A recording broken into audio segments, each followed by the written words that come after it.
বিশ্ব মানবতার দিশারি মহানবী হজরত মুহাম্মদ সাল্লাল্লাহু আলাইহি সাল্লামের এই পৃথিবীতে আগমন উপলক্ষে মুন্সিগঞ্জে আহলে সুন্নত ওয়াল জামাতের নেতৃবর্গ জেলার মুসল্লিদের নিয়ে এই দিবসটির তাৎপর্য তুলে ধরেন। শনিবার বেলা 10:30টার দিকে মুন্সিগঞ্জ শহরের লিচুতলা মাঠে আলোচনা ও বিশেষ দোয়া করা হয়। এর আগে মুন্সিগঞ্জ শহরে বিরাট শোভাযাত্রা বের হয়।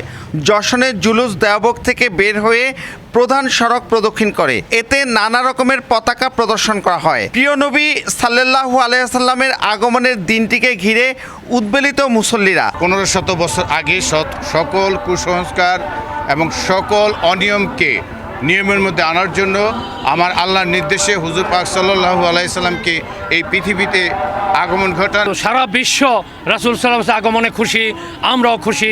নারীদের যে মর্যাদা, এই মর্যাদা রাসূল পাক সাল্লাল্লাহু আলাইহি ওয়াসাল্লাম দিয়েছে, আর সেই রাসূল পাক সাল্লাল্লাহু আলাইহি ওয়াসাল্লাম দুনিয়ার মধ্যে এসেছে। এই আনন্দে আমরা খুশি উদযাপন করি, মিলাদুন নবী করে থাকি। আজকে সারা পৃথিবীর মধ্যে মিলাদুন নবী উদযাপিত হয়েছে।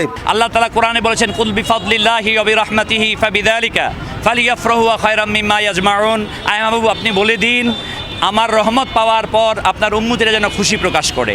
নবীর আগমনে আমরা খুশি হয়ে জুলুস করছি। আল্লাহ তাআলা আমাদের এই জুলুসকে কবুল করে নিন। আমরা ঈদে মিলাদুন্নবীর তাৎপর্য প্রত্যেকটা মুসলিমের ঘরে ঘরে আমরা পৌঁছে দিতে চাই, যেন সকলে যেন ঐক্যবদ্ধভাবে আমরা ঈদে মিলাদুন্নবী আনন্দের সাথে করতে পারি এবং আমার নবীর আদর্শে যেন আমরা আমাদের জীবনকে সুন্দরভাবে গঠন করতে পারি। সারা দুনিয়ায় ইসলামের অনুসারী বিভিন্ন রাষ্ট্রে বিভিন্ন জায়গায় যে মানুষের উপর, মুসলমানদের উপর নিপীড়ন হচ্ছে, এই নিপীড়নের থেকে উদ্ধার পাওয়ার জন্যে সারা দেশের মুসলিম রাষ্ট্র এবং মুসলমানদের ঐক্যবদ্ধ হওয়ার একটা আহ্বান। 570 খ্রিস্টাব্দের 12 রবিউল আউয়াল মক্কা নগরীতে জন্ম নেন মহানবী হজরত মুহাম্মদ সাল্লাল্লাহু আলাইহি সাল্লাম। এরপরেই কিন্তু এই সভ্যতার আলোকবর্তিকা ছড়িয়ে পড়ে সর্বত্র। নাসির উদ্দিন উজ্জ্বল, সময় সংবাদ, মুন্সিগঞ্জ।